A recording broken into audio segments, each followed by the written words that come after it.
My son sold my $2.3 million home and restaurant property and handed me $45,000 cash to live comfortably in a retirement community.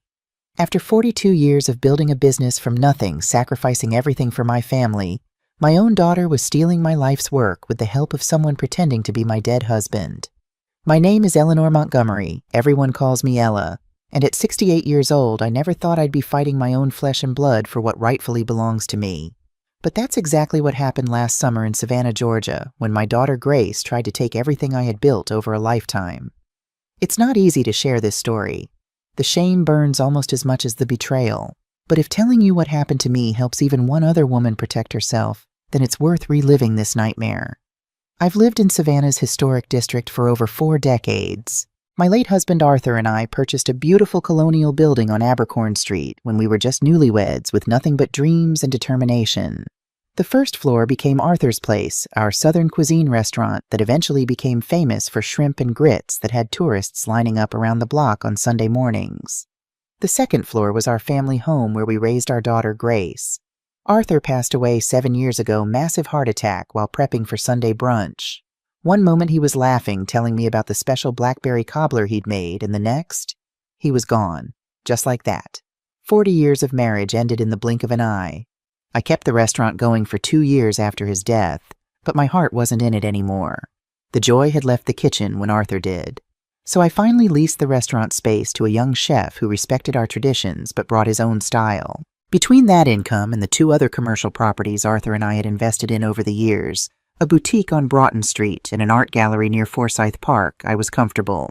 Not wealthy by any means, but secure in my golden years. Or so I thought. After Arthur died, Grace became more attentive. She'd visit more frequently with my 16-year-old grandson Michael. At first it seemed like we were finally growing closer after years of distance. She'd bring groceries, check my medication, insist on handling my finances because it's too stressful for you, Mom. Looking back, I should have seen the warning signs. The way she'd dismiss my questions about bank statements. How she'd rush me to sign papers without explaining them fully. Her sudden interest in the property's maintenance issues and insurance policies. But grief has a way of blinding you, and I was just so grateful not to be alone. Mom, you've worked so hard your whole life, Grace would say. It's time to let someone else handle the burden. And I believed her. Why wouldn't I? She was my only child, my flesh and blood. The little girl Arthur and I had sacrificed everything for. We'd worked 16-hour days so she could attend the best schools, postponed vacations so she could have piano lessons and summer camps, drained our savings for her college education. Everything we ever did was to give her a better life than we'd had. I never questioned her intentions until that Friday evening when she accidentally left her.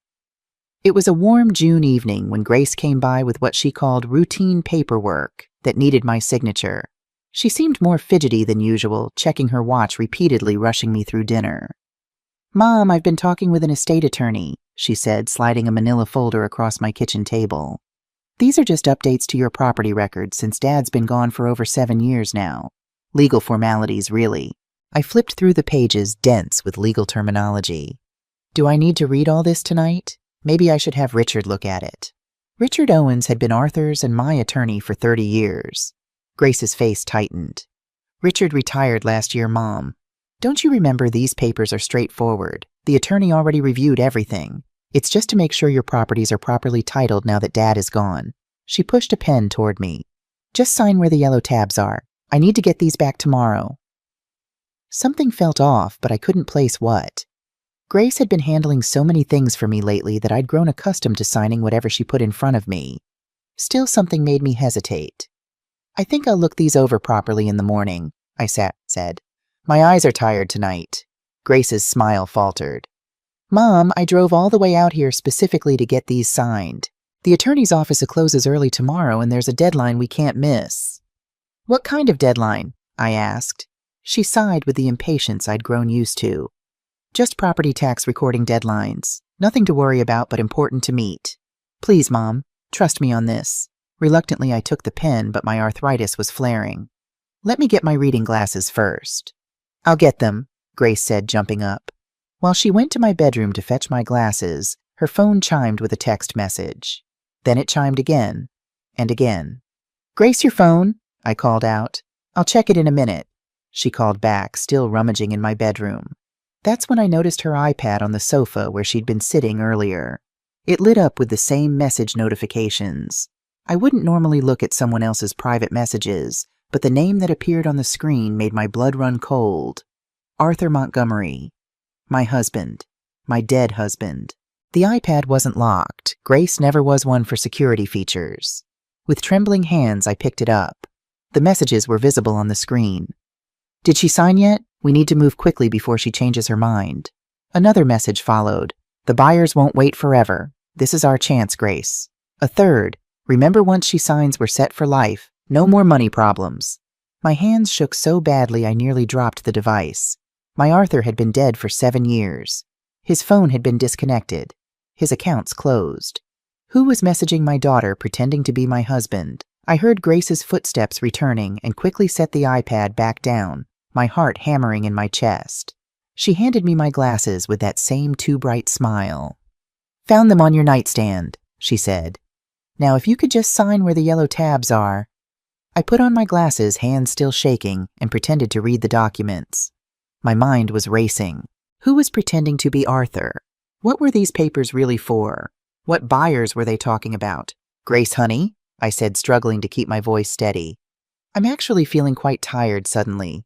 Would you mind terribly if I took these to read properly tomorrow? You could come back for them in the afternoon. Her smile froze. Mom, I just explained how important it is to get these signed tonight. I know, but I really don't feel comfortable signing something I haven't read carefully. Your father always taught me that. I deliberately mentioned Arthur, watching her reaction. A flash of something guilt-fear crossed her face before she regained control. Fine, she said tightly, but I need to come by first thing in the morning. These really can't wait. After she gathered her purse to leave, I pointed to the iPad. Don't forget that. Oh, she exclaimed, snatching it up quickly. Thanks. I need this for work tomorrow. After she left, I sat in my kitchen, the unsigned papers before me, my world tilting on its axis. I picked up the phone and called the one person I could always trust, Caroline Wilson, my best friend, since before Arthur and I had even opened the restaurant. Caroline, I said when she answered, my voice finally breaking. I need you to come over right now. Something terrible is happening. Caroline arrived 20 minutes later, her silver hair still in curlers, wearing a hastily thrown-on sweater over her nightgown. In her hand was a bottle of bourbon. Talk first or drink first? She asked, setting the bottle on my kitchen table. Both, I replied, already retrieving 2 glasses from the cabinet. My hands were still shaking. I told her everything, the strange behavior, the mysterious messages from Arthur, the urgent paperwork. As I spoke, I spread the documents across the table and we both began reading through them carefully. Oh my God, Caroline whispered after a few minutes. Ella, this isn't a property update. This is a deed transfer. You'd be signing over all 3 properties to Grace. Everything would be in her name only. The room seemed to spin. That can't be right. Why would she? Caroline pointed to a paragraph near the end of the document. Look at this. Once signed, you'd have no legal right to any of the properties or the income they generate. You'd be completely dependent on Grace's goodwill. I took a long swig of bourbon, feeling the burn down my throat. Who was she texting with? Arthur's been gone for 7 years. His phone number was disconnected. His accounts closed. I don't know, Caroline said grimly, but whoever it is, they're planning to sell your properties. That's clear from the messages you saw. I closed my eyes, trying to process the betrayal. My daughter, my only child, was attempting to steal everything Arthur and I had built over a lifetime of hard work. And someone was helping her, someone pretending to be my dead husband. What do I do? I whispered. Caroline squared her shoulders. First, we document everything. Tomorrow morning, first thing, we go see Richard Owens. Grace said he retired. That's news to me. I saw him at the farmer's market last weekend talking about a case he was working on, Caroline said. Let me make a call. While Caroline called Richard's home number, I flipped through the papers again, noticing details I'd missed before. There was a clause stating I would receive a monthly stipend of $1,500 for living expenses. My life's work reduced to an allowance from my daughter. Caroline hung up.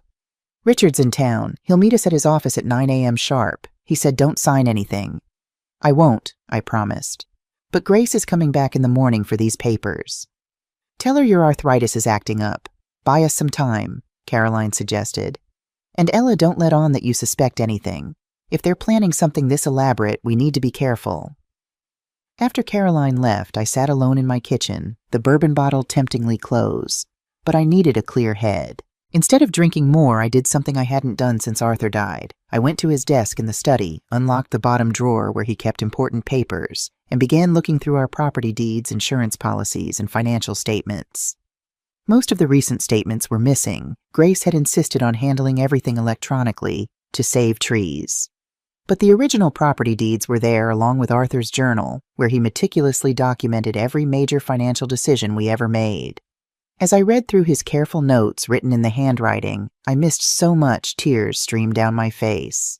We had worked so hard for everything we had, saved every penny during those early years when the restaurant barely broke even, celebrated like we'd won the lottery when we finally paid off the mortgage, made careful investments in additional properties to ensure our retirement would be secure and to leave something meaningful for Grace. And now she wanted it all immediately without waiting for the inheritance that would naturally come to her someday. As dawn broke, I finally fell into an exhausted sleep at Arthur's desk, clutching his journal to my chest, more determined than ever to protect what we had built. Richard Owens hadn't changed much in the 30 years I'd known him, still the same bow tie, suspenders, and no-nonsense attitude that had made him Arthur's trusted advisor and friend. "I most certainly have not retired," he said indignantly when I told him what Grace had claimed. "I've reduced my caseload, but I still maintain select clients. Your family has always been among them." Caroline sat beside me in Richard's wood-paneled office as I explained everything that had happened. When I finished, Richard's normally impassive face registered genuine shock. "These documents," he said, flipping through the papers Grace had left, "are not standard property updates. This is a complete transfer of ownership with minimal protections for you. Had you signed these, you would have essentially disinherited yourself." "But who would help Grace do something like this?" I asked. "And how are they sending messages from Arthur's old number?" Richard frowned. "That's deeply troubling. Let me make a call." He stepped out of the office briefly and returned with a younger man in a crisp suit. "Ella, Caroline, this is David Miller. He's a private investigator I work with on certain sensitive matters." David shook our hands firmly. "Mr. Owens gave me a brief overview. I'm very sorry you're going through this, Mrs. Montgomery." "Please call me Ella." I was past the point of formalities. "Ella," he acknowledged with a nod. "First, about these messages appearing to come from your late husband. That's almost certainly what we call spoofing. There are apps that can make messages appear to come from any phone number, even disconnected ones." "But why use Arthur's identity? That seems unnecessarily cruel," Caroline interjected. "It's psychological manipulation," David explained. "If your daughter is involved in this scheme, she or whoever she's working with knows that invoking your husband's name would make you more likely to comply. It's despicable but effective. The reality of it hit me like a physical blow. Someone was not only trying to steal my property, but was desecrating Arthur's memory to do it." "What do we do now?" I asked, my voice barely above a whisper. "We need evidence," David said. "We need to know exactly what's happening, who's involved, and what their plan is. Without that, it's just speculation." "Grace is expecting me to sign these papers today," I said. Richard and David exchanged looks. "We need to buy time," Richard said. "Tell Grace you've made an appointment with your doctor about your arthritis and can't sign until it improves. That should give us a few days." David nodded. "Meanwhile, I'll start investigating. I'll need access to your phone records, property documents, and any financial statements you can provide. And if possible, we need to see those messages from Arthur again." "Grace has her iPad with her," I said. "I don't know when I'll have another chance to see it." "What about your grandson, Michael?" Caroline suggested. "He might be able to help. Is he close with Grace?" I thought about my quiet, thoughtful grandson. Michael had always been more like Arthur, and me introspective, bookish, while Grace took after her father's side of the family, ambitious, sometimes ruthlessly so. "I don't want to put him in the middle of this," I said hesitantly. "We won't," David assured me. "But if he visits you regularly, he might notice something or have access to information that could help us understand what's happening." As we were discussing strategy, my phone rang. It was Grace. Richard gestured for me to answer and put it on speaker. "Hello, Grace," I said, trying to sound normal. "Mom, I'm on my way to pick up those papers," she said without preamble. "Are they signed?" "Oh, honey, I'm so sorry." My arthritis is flaring up terribly this morning. I can barely hold a pen. I've made an appointment with Dr. Patel for later today. There was a pause. You need to sign these papers, Mom. Today. I understand they're important, but I physically cannot sign them right now. My hand is swollen and painful. This wasn't entirely a lie. My arthritis was indeed acting up, likely from stress. I can help you sign, she said, her voice hardening slightly. No, that wouldn't be legal, I responded, surprised by her suggestion. Let me see what the doctor says. Maybe he can give me something for the inflammation. Another pause. Fine, but call me immediately after your appointment. These papers cannot wait any longer. The deadline. What exactly is this deadline, Grace? I interrupted, emboldened by the supportive presence of the others in the room. You keep mentioning it, but you haven't explained what it is. It's complicated, Mom. Tax filing deadlines for property transfers. I'll explain everything later. Just focus on getting your hand better so you can sign. After I hung up, David looked thoughtful. There's no property tax deadline that would require immediate action like this. They're trying to rush you for another reason. Maybe they already have buyers lined up for the properties, Caroline suggested. That's exactly what I'm thinking, David agreed. I'll start by looking into recent inquiries about your properties, see if anyone's been making offers. Richard cleared his throat. In the meantime, I think we should secure your assets as best we can. I can file a temporary freeze on any property transfers associated with your name or social security number. It won't stop a determined fraudster completely, but it creates roadblocks. I nodded, feeling overwhelmed but grateful for their help. Do whatever you think is necessary. As we were wrapping up, David asked one more question. Does Grace have access to your accounts, banking, email, anything like that? My stomach sank. She has my banking information.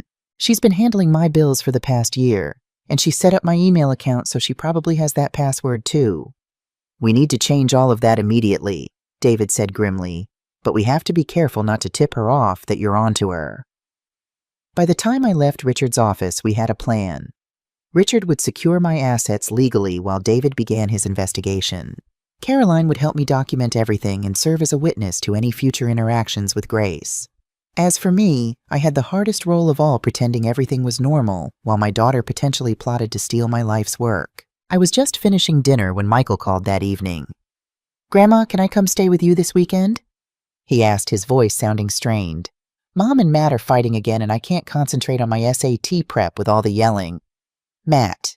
Matthew Sullivan. Grace's boyfriend of the past 8 months. I'd only met him twice, a technology teacher at Grace's school who always seemed too slick, too charming. Arthur would have seen through him immediately. Of course you can stay, sweetheart. You know your room is always ready for you. Michael arrived an hour later, backpack stuffed with books and his laptop. At 16, he was already taller than Arthur had been, but with the same gentle eyes. Thanks, Grandma, he said, hugging me tightly. It's crazy at home lately. I made him a sandwich while he set up his study materials at the kitchen table. What are Mom and Matt fighting about? I asked casually. Michael shrugged, but I could tell he was holding something back. Money, mostly. Matt keeps talking about investments and opportunities, but Mom says they need cash now, not promises. I set the sandwich in front of him. They seemed to be getting serious quickly. Yeah, Michael said, taking a bite. Matt practically lives at our house now. He's always on his computer or talking on the phone about some deal or another. I tried to sound nonchalant. What kind of deals? I don't know exactly. Property stuff, I think. He used to work in tech before he became a teacher. He's always talking about his connections in Silicon Valley. This was the first I'd heard of Matthew's background in technology.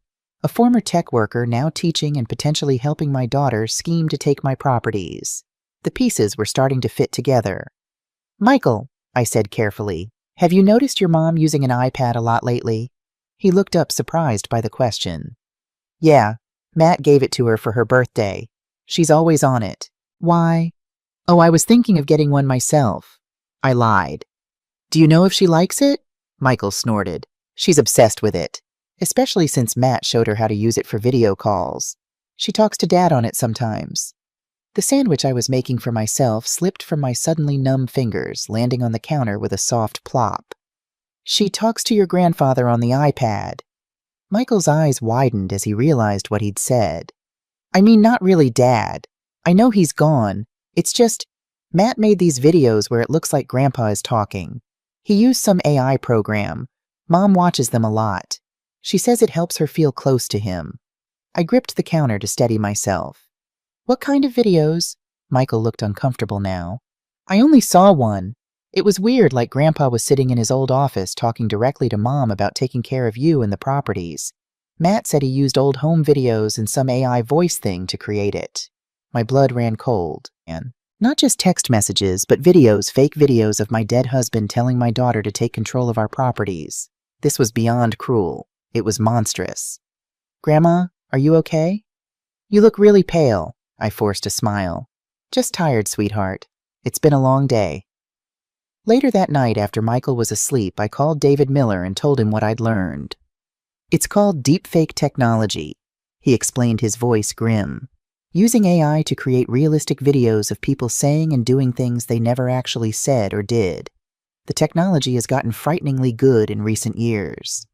So this Matthew person created fake videos of my husband to manipulate my daughter. The very idea made me sick. Possibly, or your daughter could be fully complicit. We can't be sure yet. David paused. This Matthew Sullivan, I need to look into him more thoroughly. A technology background would certainly explain the sophistication of this scheme. The next morning, I made Michael's favorite blueberry pancakes, trying to act normal despite having barely slept. As we ate, I casually brought up Matthew again. How long has your mom been dating Matthew? I don't remember her mentioning him until recently. Michael thought for a moment. They met at a school technology workshop last fall, but they didn't start dating until January, I think. After Mom's credit cards got maxed out and she was freaking out about money. This was news to me. Your mom is having financial problems. Michael looked down at his plate, clearly uncomfortable. I probably shouldn't be talking about it. Mom would be mad. I reached across the table and squeezed his hand. Michael, you know you can tell me anything. I'd never do anything to hurt your mom. He sighed. She lost a bunch of money in some investment Matt convinced her to try. Something about cryptocurrency. Then she took out loans to cover it, and now the payments are killing her. That's why they fight so much. She blames him for the bad investment advice. The picture was becoming clearer. Grace was in financial trouble, likely manipulated by this Matthew person, and now they were targeting my properties as a solution to their problems. Has your mom ever mentioned anything about my properties, the restaurant building or the other ones? Michael hesitated again. She said something a while back about how you're getting older and can't manage them properly anymore. That you'd be happier in a retirement community where everything is taken care of. He looked up suddenly, his eyes worried. You're not moving to a retirement home, are you? I love visiting you here. No, sweetheart, I assured him. I have no plans to leave this house. It's my home. After Michael left to meet friends, I called Caroline, David, and Richard for an emergency meeting. We gathered in my living room where I relayed everything Michael had told me. So we have a financial motive, David said, making notes. Grace is in debt, possibly due to Matthew Sullivan's influence, and they see your properties as a way out. I've done some preliminary digging into Sullivan, Richard added. He worked for several tech startups in California before suddenly relocating to Savannah 2 years ago. There are some gaps in his employment history that concern me. Could he be using Grace to get to Ella's properties? Caroline wondered. Or they could be working together, David suggested. We can't rule anything out yet. I sat quietly, feeling a strange mix of heartbreak and determination. The daughter I had raised, the child Arthur and I had sacrificed so much for, was either being manipulated by a con man or had become one herself. Either way, I needed to protect what Arthur and I had built. What's our next step? I asked. We need hard evidence, David said, especially of these deepfake videos. Without proof, this remains speculation. Michael said Grace watches them on the iPad, I noted. David nodded thoughtfully. If we could get access to that iPad even briefly. I'm supposed to have dinner with Grace tomorrow night, I said. She's still waiting for me to sign those papers. Maybe there's a way. As we discussed possibilities, my phone rang. It was Grace. Mom, she said without greeting when I answered. I've been thinking. If your arthritis is really that bad, maybe I should just come over and help guide your hand to sign the papers. The doctor must have given you something for the pain by now. Her persistence was becoming alarming. Actually, Grace, I said, an idea forming, I was going to call you. The doctor suggested heat therapy might help. I was wondering if you and Michael could come for dinner tomorrow. I'll make Arthur's famous shrimp and grits. After a nice meal and some wine, maybe my hands will be steady enough to sign." There was a brief pause before Grace answered, her voice noticeably brighter. "That sounds perfect, Mom. How about 6:30? Should I bring anything?" "Just yourself and Michael," I said. "Oh, and if you'd like to bring Matthew, that would be fine too. It's time I got to know him better." Another pause, longer this time. "Matt has a faculty meeting tomorrow night. It'll just be Michael and me." After we hung up, I looked at the others. "She's coming tomorrow night and she's bringing the papers, but not Matthew apparently." David leaned forward. "This is good. It gives us a chance to get more information without Sullivan there. And maybe a chance to see what's on that iPad," Caroline added. Richard adjusted his bow tie a habit when he was thinking deeply. "We need to be careful. If Grace suspects you know anything, she might accelerate whatever plan they have." I nodded, feeling a strange calm settle over me. The initial shock and hurt were giving way to a steely resolve. Arthur and I had built our life from nothing, working 16-hour days, sacrificing vacations and luxuries to secure our future and Grace's inheritance. I would not let anyone, not even my own daughter, steal what we had earned. "I'll be careful," I promised, "but I will find out the truth." As my 3 allies prepared to leave, I remembered something else Michael had mentioned. David Michael said Grace and Matthew fight about money, specifically that she blames him for bad investment advice involving cryptocurrency. Could that help your investigation? David's eyes lit up. "Absolutely. Cryptocurrency transactions leave digital footprints. If I can trace their financial activities, it might lead us to other evidence." That night I sat in Arthur's old chair in our bedroom holding his photograph. "I won't let them take what we built," I whispered to his smiling face. "And I won't let them use your memory to do it." For the first time since discovering Grace's betrayal, I felt not just hurt and confused, but angry. A slow-burning, righteous anger that would fuel what I needed to do next. Arthur always said I was stronger than I knew. It was time to prove him right.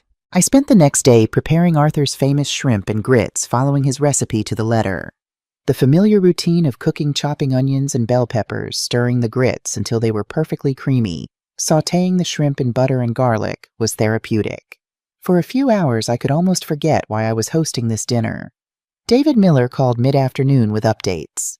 "I've been looking into Matthew Sullivan," he said. "There's definitely something off about his background. He left his last tech job under unclear circumstances, and there are some complaints from former colleagues about unethical behavior, though nothing that led to formal charges." "What kind of unethical behavior?" I asked, cradling the phone between my ear and shoulder as I continued stirring the grits. "Mostly allegations about using company technology for personal projects. And get this, one of his specialties was voice synthesis and video manipulation." My spoon paused mid-stir. "The deepfakes." "Exactly. He has the exact skill set needed to create convincing fake videos of your husband." "What about Grace? Have you found anything about her financial situation?" David sighed. "Your daughter is in serious financial trouble, Ella. Multiple maxed-out credit cards, a second mortgage on her house, and several personal loans.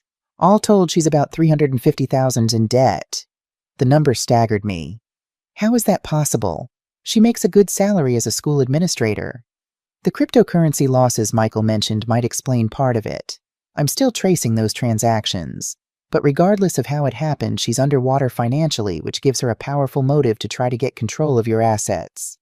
I thanked David for the information and promised to update him after dinner. As I hung up, I felt a renewed sense of purpose. I wasn't just protecting my own interests anymore. I was potentially saving Grace from a predator like Matthew Sullivan, even if she didn't realize it yet. Caroline arrived at 5:30 to help set up.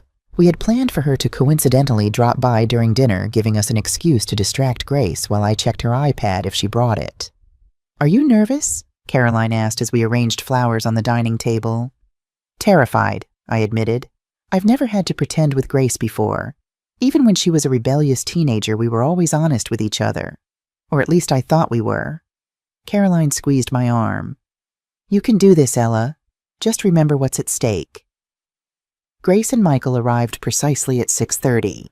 Grace carried her large purse, the one I knew she usually kept her iPad in, and a manila folder that I assumed contained the property transfer documents. "Something smells wonderful," she said, kissing my cheek. "Dad's shrimp and grits." I nodded, accepting her kiss while fighting the urge to recoil. with his secret ingredient and everything. Bacon fat in the grits, Michael said with a grin. Not so secret to me. Grandpa showed me how to make them before he died. Grace set her purse on the sideboard and the folder on the coffee table. Should we eat first or take care of business? She asked, gesturing toward the folder. Let's enjoy dinner while it's hot, I suggested. Business can wait until after dessert. Throughout the meal, I maintained what I hoped was convincing small talk, asking about Michael's school and Grace's work. Grace seemed relaxed, probably assuming that my invitation meant I was ready to sign her documents. As we were finishing the main course, Caroline's arrival provided the diversion we needed. I excused myself to let her in, and she immediately launched into a well-rehearsed story about car trouble. Grace, Michael, so lovely to see you both, she gushed. Ella, I'm so sorry to interrupt your dinner. My car just died right outside your house. The tow truck won't be here for at least an hour. You poor thing, I said. Come sit down. Have some dinner while you wait. As planned, Caroline engaged Grace and Michael in conversation, while I cleared plates, moving deliberately toward the sideboard where Grace's purse sat. With everyone's attention on Caroline's animated car trouble story, I managed to slip the iPad from Grace's purse into my apron pocket. I'll just get dessert started, I announced. Caroline, would you help me in the kitchen? Once in the kitchen, I quickly handed the iPad to Caroline, who slipped out the back door to her car where David was waiting. We had exactly 15 minutes, the time it would take to prepare and serve Arthur's blackberry cobbler, before Caroline would return with the iPad. I rejoined Grace and Michael, serving coffee and making small talk until Caroline returned, giving me a subtle nod to indicate success. When she handed me a borrowed pot holder, she whispered, Got it. Videos and messages. It's worse than we thought. My hands trembled slightly as I served the cobbler, but neither Grace nor Michael seemed to notice. As we ate dessert, Grace became increasingly impatient. Mom, about those papers, she finally said. How are your hands feeling? I flexed my fingers, pretending to assess them. Much better after cooking, actually. The heat therapy really does help. Why don't we look at those papers now? Grace practically jumped from her seat to retrieve the folder. As she spread the documents on the cleared dining table, Caroline engaged Michael in conversation about college plans, keeping him distracted. It's really very simple, Grace explained, pointing to the yellow tabs where signatures were needed. This transfers the properties into my name, but you'll receive a monthly stipend, and of course you can live in this house for as long as you want. I pretended to read through the papers carefully. And what exactly is the rush you mentioned a deadline? Grace shifted uncomfortably. Just standard recording deadlines. Nothing to worry about. I said, continuing to scan the documents. And these were prepared by a very reputable attorney, Grace said quickly. Matthew recommended him. I looked up. Matthew seems to have a lot of influence over your decisions lately. Grace's smile faltered slightly. He's just trying to help Mom. He knows I worry about you living alone in this big house, managing all these properties at your age. I see, I said, picking up a pen and holding it over the first signature line. And what exactly will happen after I sign? Nothing changes for you, Grace assured me. You'll just have fewer responsibilities. I'll handle all the property management bills, tenant issues, everything. I nodded slowly, pen still poised above the paper. And the restaurant lease, the current tenant has 4 years left on his contract. That won't change, Grace said, though something flickered in her eyes. Unless a better opportunity comes along, of course. Of course, I echoed, setting the pen down. You know I'm still a bit confused about some of these clauses. Would you mind if I had Richard Owens look these over first, for peace of mind? Grace's expression hardened. Richard retired, Mom. I told you that. And there's really no time for another attorney to review everything. These need to be filed immediately. Why? I pressed. What's the real deadline, Grace? What aren't you telling me? The tension in the room became palpable. Michael looked up from his conversation with Caroline, sensing the change in atmosphere. Is everything okay? He asked. Grace forced a smile. Everything's fine, honey. Grandma's just being a little difficult about some paperwork. It's not difficulty to want to understand what I'm signing, I said evenly, especially when it involves everything your father and I worked for our entire lives. Grace's facade cracked slightly. Mom, please, I need you to sign these. Tonight. Why? I asked again. Tell me the truth, Grace. Who are you selling the properties to? Her eyes widened. What I'm not, I don't... I saw the messages, Grace, I said quietly. On your iPad. Someone pretending to be your father talking about buyers who won't wait. The color drained from Grace's face. You went through my private messages. How dare you? How dare I? I repeated, my voice rising despite my efforts to stay calm. How dare you use your father's memory to manipulate me into signing away everything we built? Michael stood up, looking confused and alarmed. Mom, Grandma, what's going on? Grace grabbed the documents, stuffing them back into the folder. Nothing, Michael, we're leaving. Now. Not until you tell me the truth, I insisted, standing as well. Who created those fake videos of your father, Matthew? Grace froze. What videos? The deepfakes, I said. The AI-generated videos of Arthur that Matthew created to manipulate you, or that you're using to manipulate me. Michael mentioned them. Grace whirled to face her son. You told her about that? Michael stepped back, looking between us. I mentioned that Matt made some videos that looked like Grandpa. I didn't know it was a secret. Grace's expression was a mix of fury and panic. It wasn't relevant. It was just a project Matt was working on. A project? I repeated incredulously. Creating fake videos of my dead husband to convince me to sign over my properties is just a project. You don't understand, Grace said, grabbing her purse. We need those properties, Mom. I'm drowning in debt. The bank is threatening foreclosure on my house. Matthew found buyers who will pay cash enough to clear all my debts and give us a fresh start. So you decided to steal from me rather than ask for help. The hurt in my voice was genuine. Would you have helped? Grace shot back. You and Dad were always so proud, so self-made.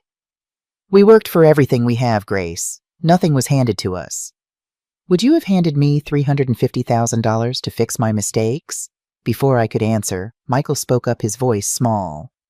Mom, did you really try to trick Grandma into giving away her properties? Grace turned to him, softening slightly. It's complicated, honey. Adult problems. You wouldn't understand. I understand stealing, he said quietly. And lying. You taught me those were wrong. Grace's face hardened again. Let's go. Now. As they moved toward the door, I made one last attempt. Grace, please. We can figure this out together. Whatever trouble you're in, we can face it as a family. Just tell me the truth. For a moment, I thought I saw a flicker of the daughter I knew, vulnerable, uncertain. But then her expression closed off completely. The truth, she said bitterly. The truth is that you and Dad always cared more about your precious restaurant and properties than about me. So now I'm taking what should have been mine anyway. With that, she stormed out, pulling a stunned Michael after her. The door slammed behind them, leaving Caroline and me standing in shocked silence. My God, Caroline finally said.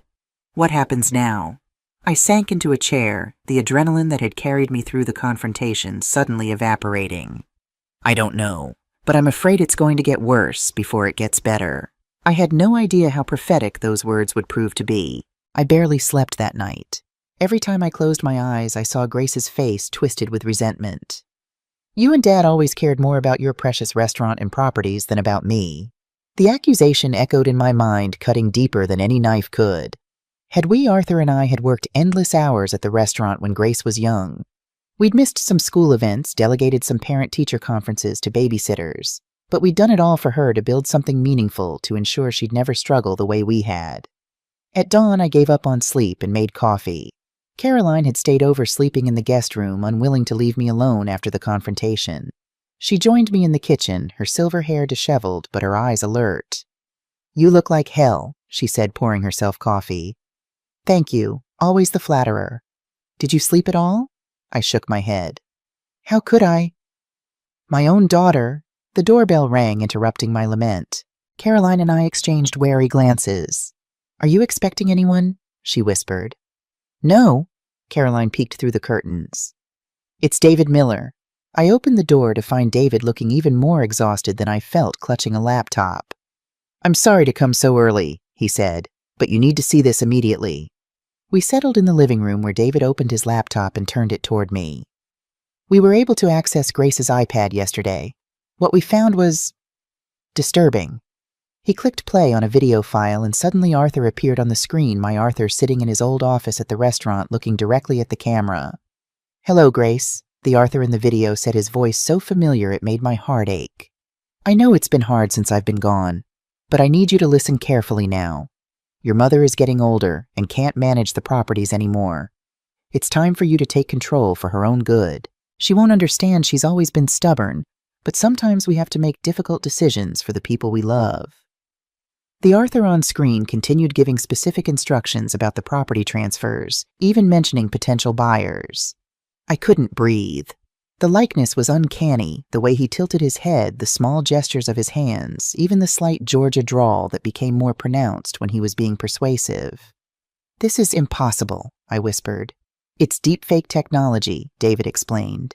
"Sullivan is quite skilled. He used old videos of your husband, probably home movies Grace provided, and combined them with voice synthesis and facial manipulation software." "It's monstrous," Caroline said, her hand gripping mine. David nodded grimly. "There are several videos, all with similar messages. Some addressed to Grace, others designed to be shown to you, though apparently she never got that far in the plan." "What do you mean?" I asked. "Based on the text messages we recovered, they intended to show you these videos if you resisted signing the papers. A last resort to emotionally manipulate you. The thought made me physically ill, using Arthur's image to trick me into giving up everything we'd built. How could Grace be part of something so cruel?" David hesitated. "There's more. The messages suggest that while Grace was initially a willing participant, she's become increasingly uncomfortable.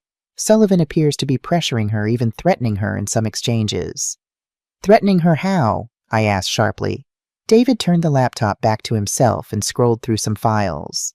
There are messages where he alludes to making sure Michael knows what his mother really did, and references to those photos you wouldn't want getting out. Classic blackmail language. Caroline squeezed my hand. "So Grace might be a victim too." "To some extent," David conceded. "But she still initiated this scheme. The earliest messages show her approaching Sullivan with the idea of creating the fake videos, not the other way around."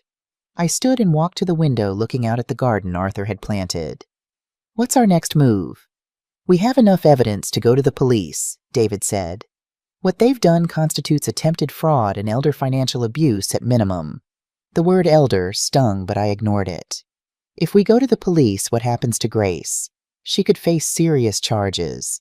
Given the amount of money involved, possibly even felony charges." I closed my eyes. Despite everything, the thought of my daughter in prison was unbearable. "What about Sullivan? He seems to be the mastermind behind the technical aspects." "We're still building the case against him," David explained. "There appears to be a pattern. I found 2 other recent cases in different states with similar elements, deepfake technology used to facilitate property fraud against older property owners. Different names were used, but the timeline fits Sullivan's movements." "So he's done this before," I said quietly. "He's a professional con man who targeted my daughter and then convinced her to target me." "That's our working theory," David confirmed. "If we can prove it, Sullivan would face the more serious charges, while Grace might be able to negotiate a plea as a cooperating witness." I turned back to face them. "And what about my properties in the meantime? Are they secure?"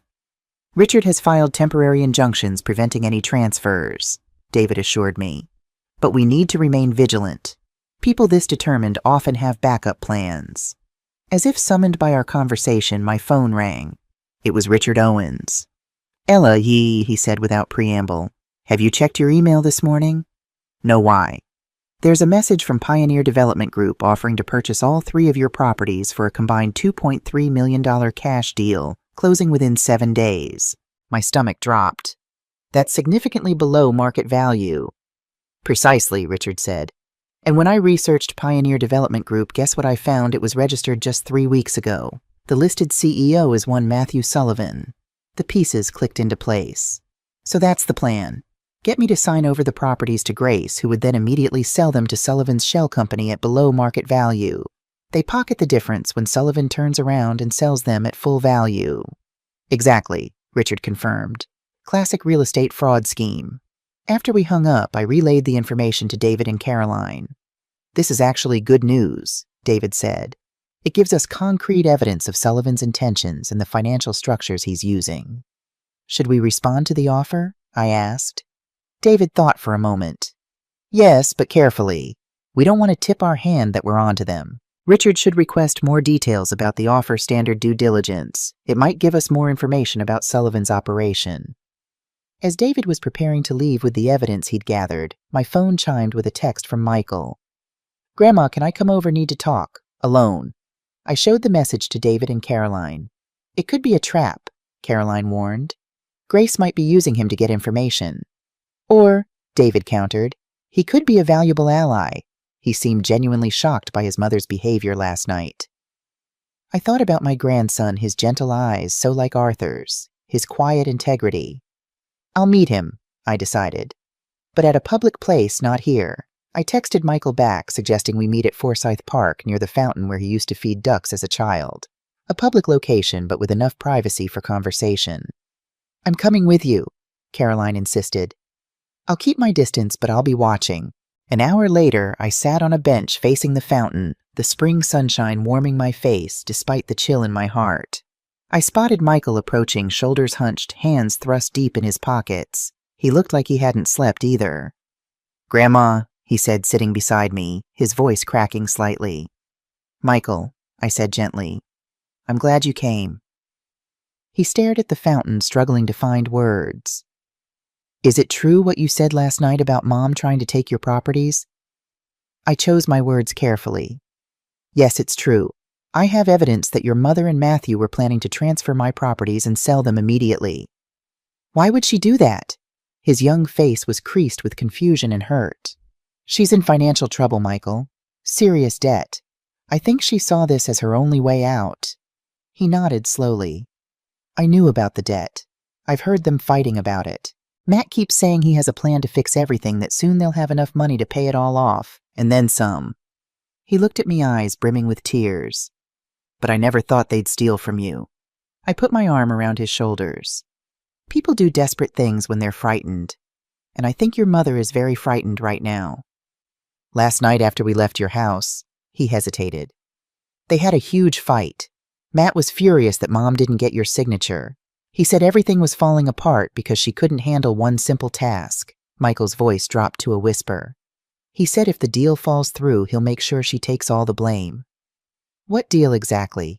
I pressed gently.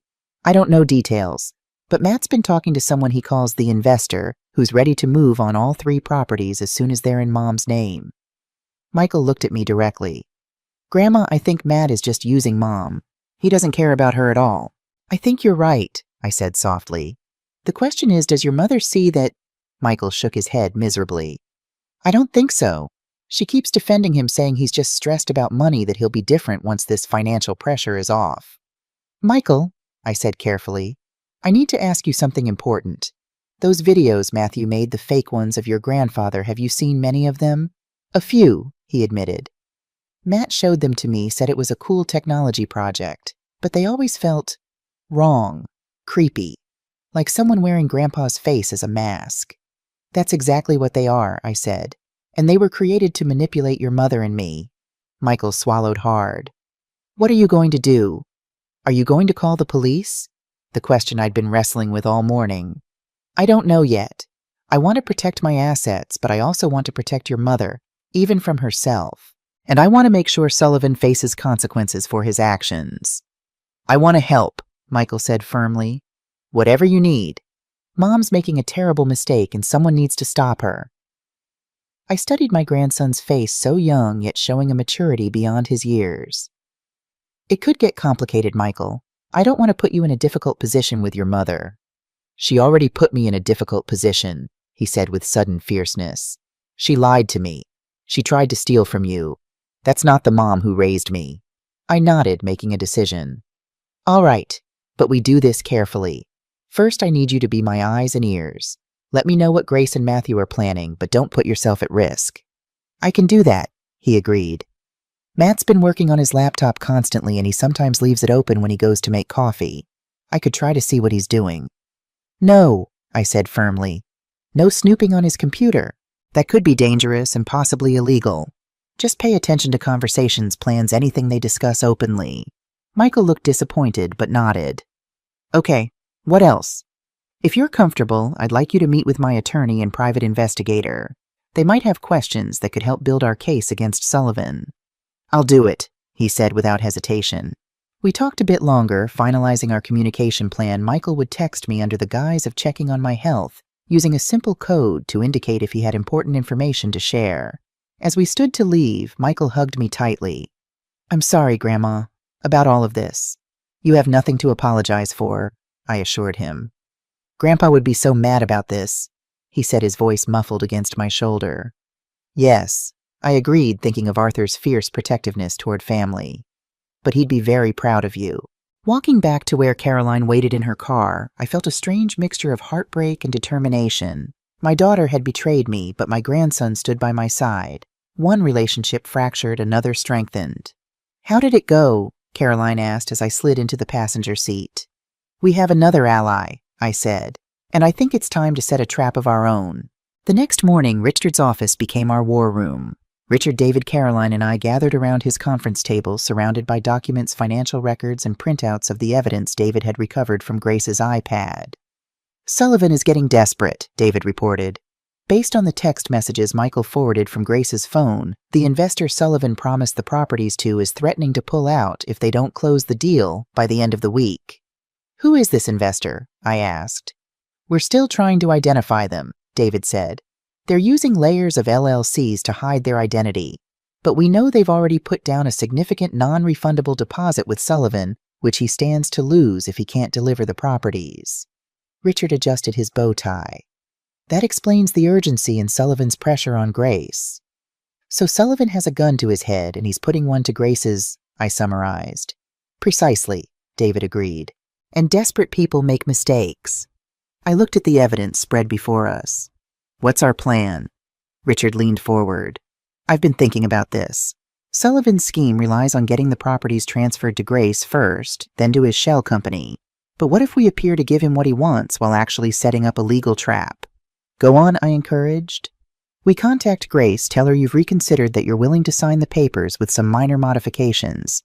We draft our own documents that appear to transfer the properties but actually contain hidden poison pills legal clauses that would invalidate the transfer under certain conditions." David nodded appreciatively. "Creating the illusion of cooperation while actually building evidence of their intent. I like it." "Won't they have their own lawyer review the documents?" I asked. "Normally, yes," Richard acknowledged. "But they're rushing, they're desperate, and Sullivan has already shown he's willing to cut corners by creating a fake attorney identity. If we make the modifications subtle enough, they might miss them in their haste to close the deal." "And if they do spot the changes?" Caroline asked. "Then we have proof they were reviewing the documents carefully, not just helping an elderly mother update her property records as they claimed," Richard explained. "Either way, we strengthen our case." I considered the strategy. It was clever, but risky. "What about Michael? I don't want him caught in the middle when this all comes crashing down." "We'll make sure he's protected," David assured me. "In fact, his cooperation has been invaluable. The text messages he's forwarded have given us a clear picture of Sullivan's timeline and desperation." After discussing details for another hour, we finalized our plan. I would contact Grace, claiming that after reflection, I understood her financial predicament and wanted to help. I would offer to sign modified documents at a formal meeting with all parties present. "Remember," David cautioned as I prepared to make the call, "you need to sound sincere but not too eager. Just a concerned mother who wants to help her daughter out of a bad situation."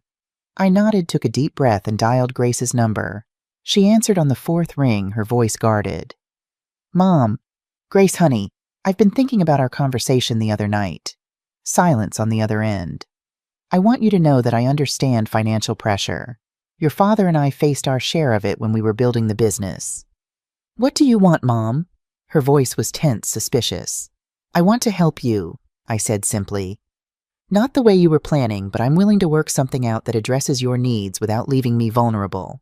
More silence then. "What exactly are you proposing?" "I'll sign modified transfer documents, ones that provide you with financial relief while preserving some protections for me. We can meet tomorrow at Richard's office." "Richard Owens, I thought he was retired."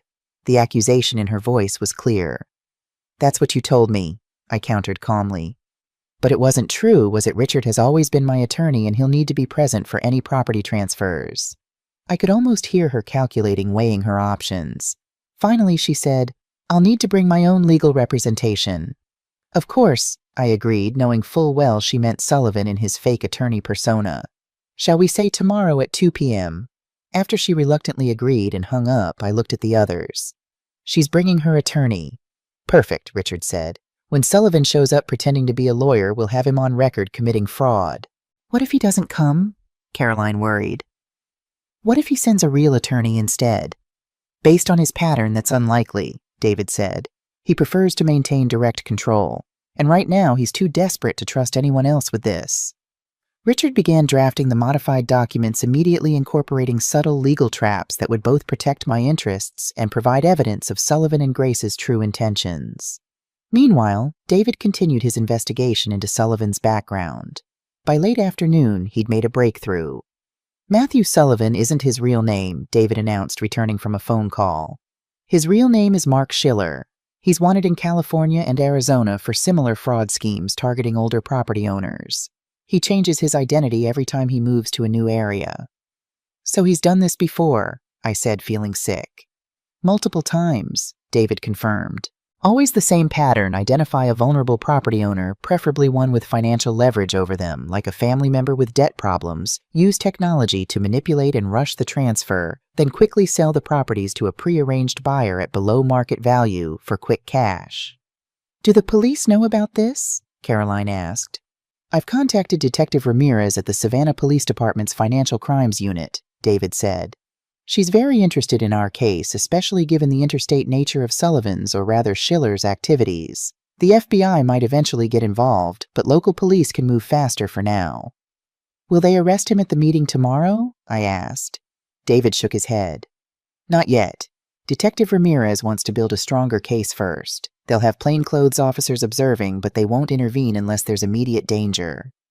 As evening approached, I received a text from Michael, Mom and Matt arguing again. He keeps saying tomorrow is their last chance, and she needs to make sure you sign no matter what. Be careful, Grandma.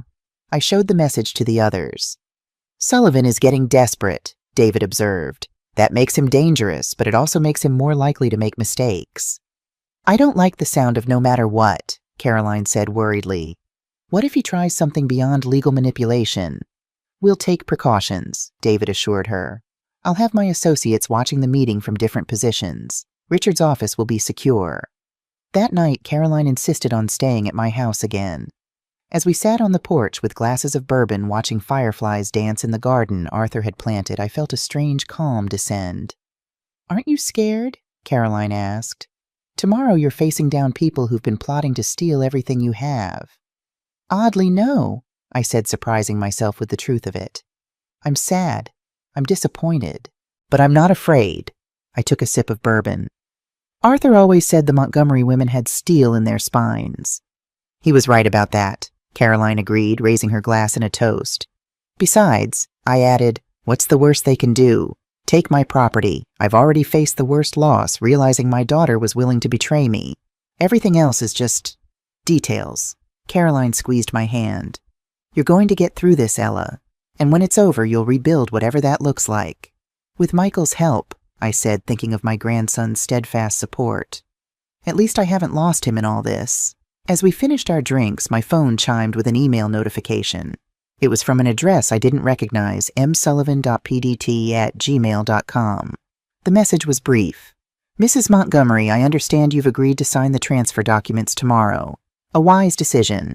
To ensure the meeting goes smoothly, I suggest you come alone. Bringing your friends or attorney will only complicate matters. Remember, this is a family affair. Matthew Sullivan, Pioneer Development Group. I showed Caroline the email. He's trying to isolate me. Classic predator tactic, she agreed. Are you going to respond? No, I decided. Let him think I've received it and am considering it. Tomorrow he'll find out I'm not as easily manipulated as he hoped. As I prepared for bed that night, I found myself talking to Arthur's photograph, as I often did in difficult moments.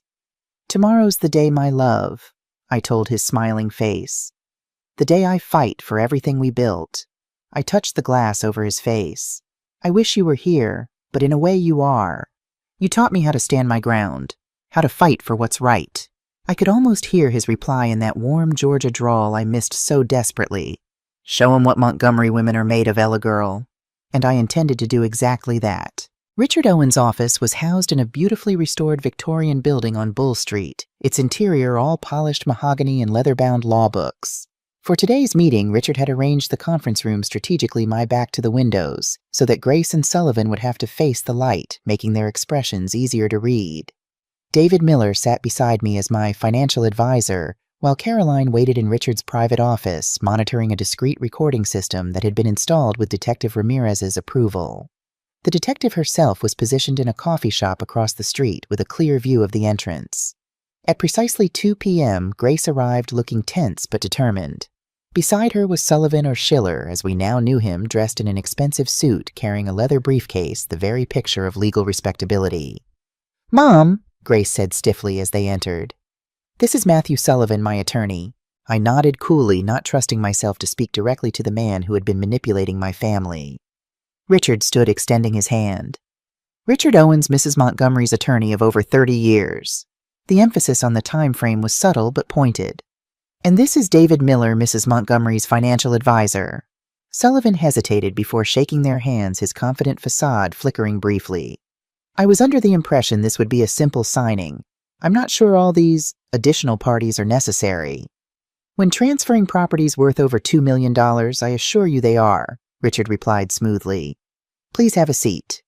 As they settled across from us, I studied Sullivan properly for the first time. Handsome in a generic way, perhaps mid-40s, with the practiced smile of a salesman. Nothing about him suggested the predator I knew him to be, which made him all the more dangerous. "Mrs. Montgomery," Sullivan began, his voice professionally modulated. "I understand you've reconsidered the property transfers we discussed. That's a wise decision that will benefit everyone involved."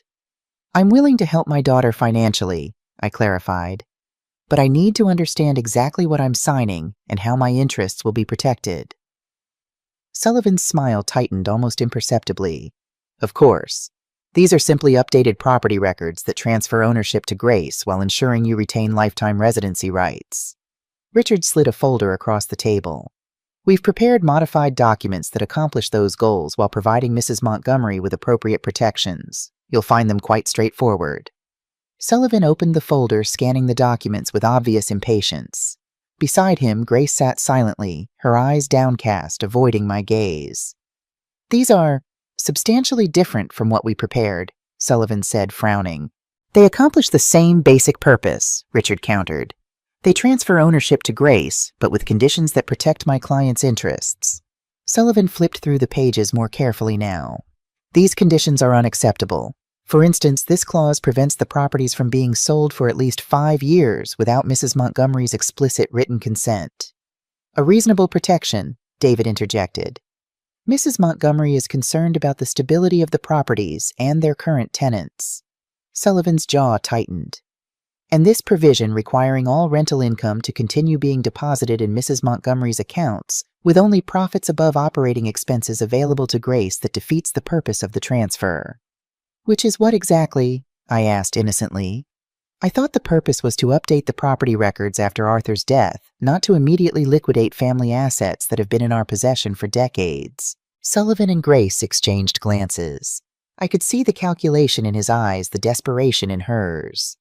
"Mrs. Montgomery," Sullivan said, switching tactics, "I understand your concerns, but these modifications would make it impossible for Grace to address her current financial situation effectively."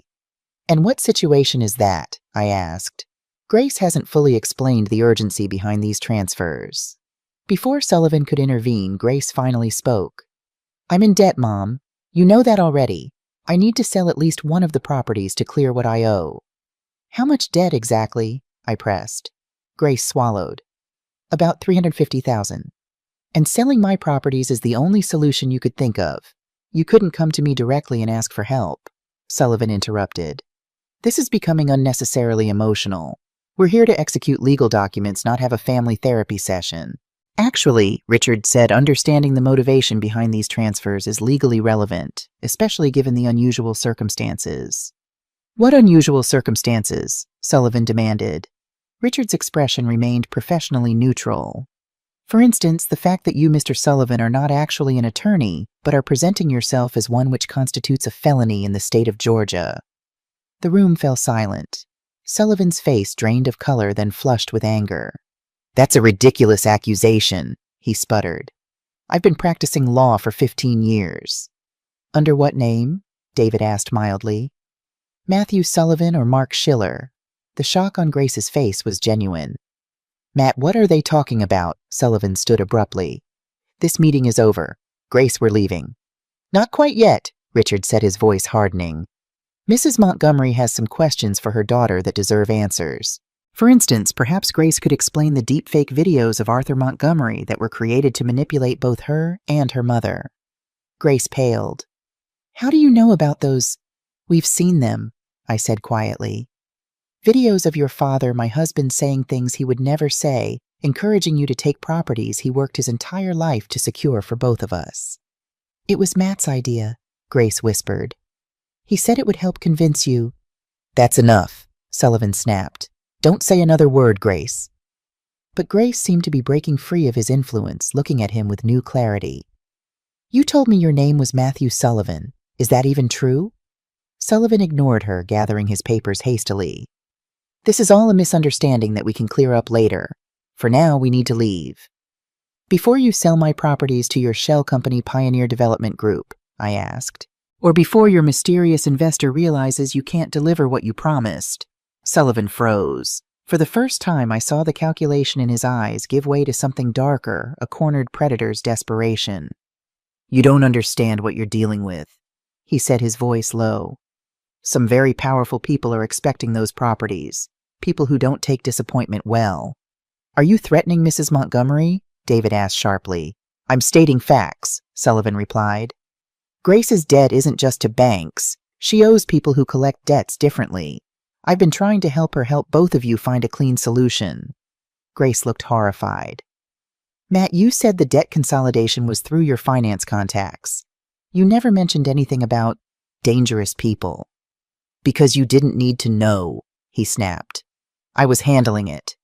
By stealing my properties, I said. Properties worth far more than $350,000. What was your cut going to be, Mr. Sullivan? Or should I call you Mr. Schiller? Sullivan's hand moved to his jacket pocket. Richard tensed beside me, but Sullivan merely pulled out his phone. This has gone far enough, he said. I need to make a call. To whom? David asked. Your investor. Sullivan ignored him, stepping away from the table and dialing.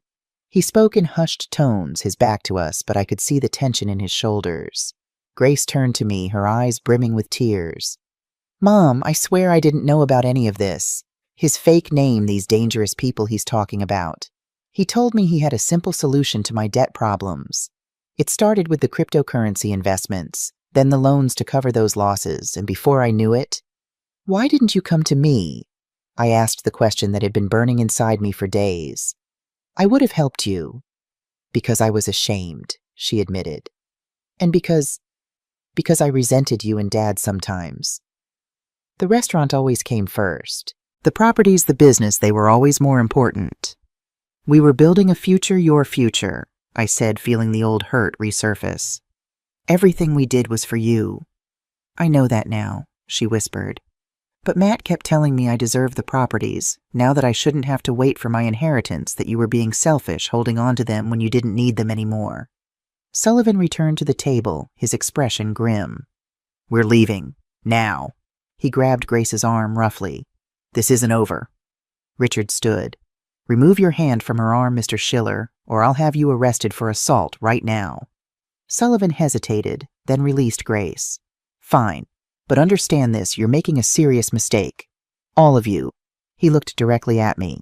Especially you, Mrs. Montgomery. Your daughter's debt doesn't disappear just because you've refused to help her.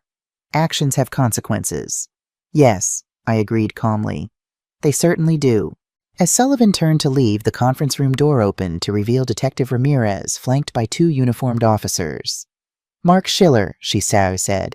I'm Detective Ramirez with the Savannah Police Department. I need to ask you some questions regarding allegations of fraud impersonating an attorney in criminal conspiracy. Sullivan's face contorted with fury. This is harassment. I haven't done anything wrong.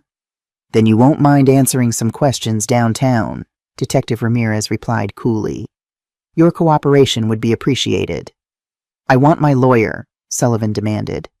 Ironic. David murmured, considering you've been pretending to be one. As the officers escorted Sullivan from the room, Detective Ramirez addressed Grace. Ms. Montgomery will need your statement as well. There are serious questions about your involvement in this scheme. Grace nodded numbly. I understand. I'll cooperate fully. After they departed Sullivan in handcuffs, Grace following voluntarily with another officer, the room fell silent. Caroline emerged from Richard's office, rushing to my side. Are you all right? She asked. That got intense. I'm fine, I assured her, though my hands trembled slightly. Better than fine. I feel unburdened somehow. David checked his phone. Detective Ramirez confirms they're executing a search warrant on Sullivan's apartment right now. Based on what they've already found in his briefcase, including documents relating to Pioneer Development Group and communications with the so-called investor, they expect to find substantial evidence. What about Grace? I asked. Will she be charged too? Richard's expression was grave. That depends on the extent of her involvement and her cooperation. The fact that she appears to have been manipulated by Sullivan works in her favor, but she still participated in a scheme to defraud you. She's my daughter, I said softly. Despite everything, I don't want to see her in prison. We'll do everything we can to help her, Richard promised. But there will be consequences, legal and otherwise. As we gathered our materials to leave, my phone rang. It was Michael. Grandma, the police just came to our house with Mom. They're searching Matt's things. What's happening? It's a long story, sweetheart, I said. But the short version is Matthew isn't who he claimed to be. He's a con man who is using your mother to get to my properties. Mom's crying, Michael said, his voice small. She keeps saying she's sorry that she didn't know. I believe her, I said, surprising myself with the truth of it. About some of it anyway. Can you put her on the phone? After a moment, Grace's tearful voice came through. Mom, listen to me, Grace, I said firmly. Tell the police everything. Don't try to protect Sullivan. He was using you, and he would have abandoned you the moment he got what he wanted. I know that now, she sobbed. Mom, I'm so sorry. I never thought it would go this far. The fake videos, the lies. It all got out of control so quickly. We'll talk about everything later, I promised. For now, just cooperate with Detective Ramirez. She's on our side. After hanging up, I looked at the three people who had stood by me through this ordeal: Richard with his bow tie slightly askew from the tension of the confrontation, David reviewing his notes with professional thoroughness, Caroline holding my hand with the steadiness of decades of friendship. Thank you, I said simply, for believing me, for helping me fight. Arthur would be proud, Caroline said. You protected what you built together. We're not finished yet, David cautioned. Sullivan's investor is still out there, and based on his comments, they could be dangerous. Let the police handle that part, Richard advised. You've done your part, Ella. The rest is in their hands. As we left Richard's office, stepping into the warm Savannah afternoon, I felt lighter than I had in days. My properties were secure. Sullivan was in custody. Grace was beginning to see the truth. It wasn't a happy ending, not yet, but it was justice in progress. Arthur had always said that courage wasn't about being fearless. It was about doing what was right, despite your fear. Today, I'd honored his memory not by clinging to possessions, but by standing up for the truth and dignity he had always valued. The battle wasn't over, but for the first time since discovering Grace's betrayal, I allowed myself to believe that eventually, somehow, my fractured family might heal. The next 48 hours passed in a blur of police statements, legal consultations, and emotional exhaustion. I barely slept, my mind constantly replaying Sullivan's thinly veiled threats about powerful people who were expecting my properties. Detective Ramirez called early Friday morning as I was making coffee. Mrs. Montgomery, we've made significant progress in the investigation, she said. Sullivan, or Schiller rather, has been formally charged with multiple felonies, including fraud, elder, financial abuse, identity theft, and impersonating an attorney. What about Grace? I asked, my stomach tightening. Your daughter has been extremely cooperative, Detective Ramirez said, her tone softening slightly. She's provided valuable information about Sullivan's operation and associates. The district attorney is still determining what charges she might face, but her cooperation will certainly be considered. I gripped the phone tighter. She was manipulated by Sullivan. She made terrible choices, but she's not a career criminal. I understand, Detective Ramirez assured me. But I need to be honest with you, the evidence shows she was an active participant in the early stages of this scheme before Sullivan began threatening her. The confirmation stung despite what I already knew. What happens now? Sullivan is being held without bail due to flight risk.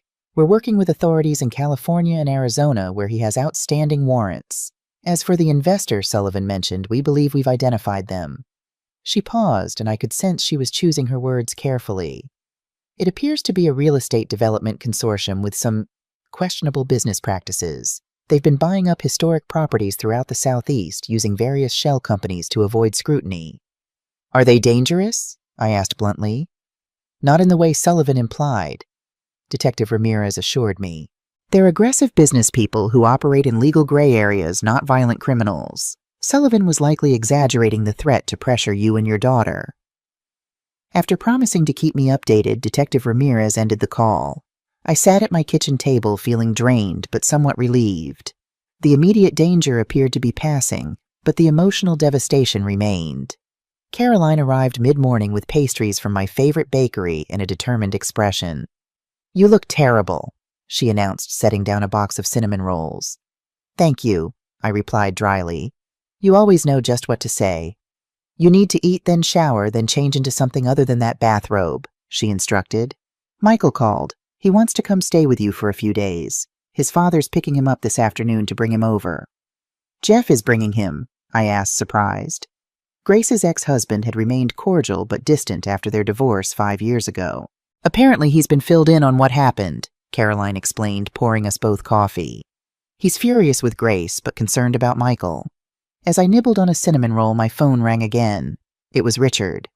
"Ella, I've just received some interesting information," he said without preamble. "The consortium that Sullivan was working with Hampton Development Partners has reached out to me directly." "Why would they contact you?" "Damage control," Richard explained. "They claim they were misled by Sullivan about the property's legal status. They've submitted a formal letter withdrawing any interest in your properties and disavowing any knowledge of Sullivan's fraudulent activities." "Do you believe them?" I asked skeptically. "Not entirely," Richard admitted. "But they're clearly concerned about legal exposure. They've even offered to provide evidence against Sullivan in exchange for not being named in any potential lawsuits." "They're running scared," I realized. "Exactly. Sullivan's a house of cards is collapsing rapidly." After Richard hung up, I brought Caroline up to speed. "So these big bad investors Sullivan was threatening you with are now begging not to be sued," Caroline laughed. "How the mighty have fallen." "It's almost anticlimactic," I admitted. "I expected more of a fight." "Be grateful it's ending this way," Caroline advised. "Clean and quick is better than messy and prolonged." Later that afternoon, Jeff arrived with Michael. My former son-in-law looked much the same as when I'd last seen him at Michael's birthday 6 months ago. Tall, trim, with salt and pepper hair, and the same serious expression that had attracted Grace initially and annoyed her eventually. "Ella," he said, embracing me awkwardly. "I'm so sorry about all this." "Thank you for bringing Michael," I said, "and for understanding." Jeff shook his head. "I always knew Grace had issues with money, but this—" He glanced at Michael, who was taking his backpack to his room. "Can we talk privately?" We stepped onto the back porch while Caroline helped Michael settle in. "I've spoken with Grace," Jeff said, his voice low. "She called me from her lawyer's office yesterday. She's facing potential felony charges, Ella." My heart sank. "I know. I'm doing everything I can to help her despite what she tried to do." Jeff ran a hand through his hair. "She asked if Michael could stay with me while all this gets sorted out, but I'm traveling for work next week. I hate to ask, given everything, but could he stay here? Grace doesn't want him to be alone at her house, especially with all the media attention this is getting." Media attention. I hadn't even considered that angle. "It's starting to leak out. Local school administrator involved in property fraud scheme. It's going to get uglier before it gets better." "Of course Michael can stay here," I assured him. "As long as needed." Jeff looked relieved. "Thank you. And Ella, for what it's worth, I believe Grace when she says she got in over her head. That Sullivan character sounds like a professional manipulator." "That doesn't excuse what she did," I said quietly. "No," Jeff agreed. "But it might help explain it." After Jeff left, Michael and I had dinner with Caroline. My grandson was subdued, picking at his food without enthusiasm. "What's going to happen to Mom?" he finally asked, looking up from his barely touched plate. I exchanged glances with Caroline. "She's in some legal trouble, Michael, but she's cooperating with the police, which will help her case." "Is she going to jail?" His voice cracked on the last word. "I don't know yet," I answered honestly. "I'm doing everything I can to prevent that. Your mother made serious mistakes, but she's not a hardened criminal." "She ruined everything," Michael said, his voice suddenly bitter. "Our family, her job, her reputation, all because she couldn't just ask for help like a normal person." "People do desperate things when they're frightened," I said, repeating what I'd told him earlier. "And pride can be a powerful obstacle to asking for help." Michael pushed his plate away. "Matt or Mark or whatever his name is, he told Mom that rich families take care of their own. That it was weird you hadn't just given her money when she needed it. He said it meant you didn't really love her." The manipulation was so obvious, yet so effective.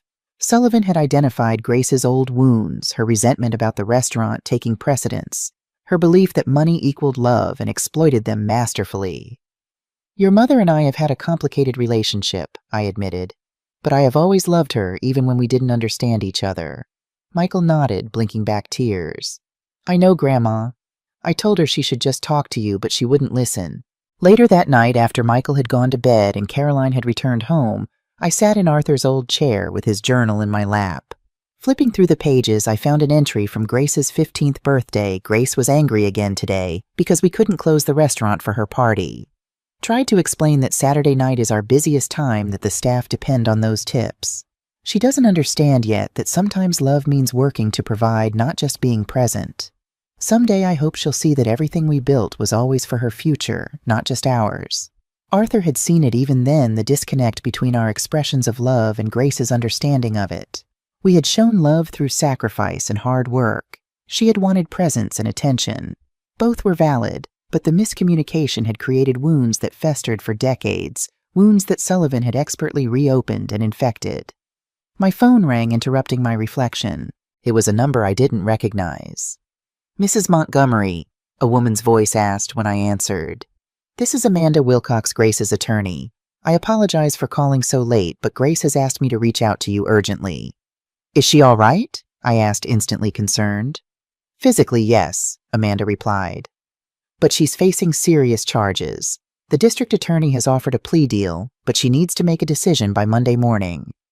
"What kind of deal?" "Probation, community service, and full restitution in exchange for testimony against Sullivan and the Hampton Development Partners. No jail time, but she would have a felony record." "And the alternative?" "If she doesn't take the deal, the DA will pursue maximum charges, multiple felony counts that could result in up to 7 years in prison." My hand tightened on the phone. "She needs to take the deal." "She's reluctant," Amanda said carefully. "She's concerned about how a felony record will impact her future employment prospects. She's already lost her job at the school." "Better a felony record than 7 years in prison," I pointed out. "True, but there's another possibility she wanted me to discuss with you." Amanda paused. "If you, as the potential victim, were to formally request leniency and state that you don't wish to press charges against your daughter, the DA might be willing to reduce the charges to misdemeanors." So that was it. Grace wanted me to rescue her again. "Ms. Wilcox," I said, keeping my voice steady, "I love my daughter and I don't want to see her in prison, but I can't simply make this all disappear for her. There have to be consequences." "I understand," Amanda said, "but consider that a felony record will follow her forever, limiting her employment housing options, even her ability to rebuild financially." "I'll think about it," I promised, "but I need to speak with Grace directly before I make any decisions." After hanging up, I sat in the darkness of Arthur's study for a long time. Part of me wanted to rush to Grace's rescue to shield her from the consequences of her actions, as I had so many times before. Another part recognized that perhaps my constant protection had contributed to her poor judgment and sense of entitlement. Arthur would know what to do, I thought, but Arthur wasn't here. This decision was mine alone to make. The Chatham County Detention Center was a stark institutional building that seemed to drain the color from everything around it. I signed in at the visitor's desk, surrendered my purse and phone, and followed a guard through a series of heavy doors to a room lined with booths separated by plexiglass. Grace was already seated on the other side when I entered. She wore a beige jumpsuit that washed out her complexion, making her look pale and drawn.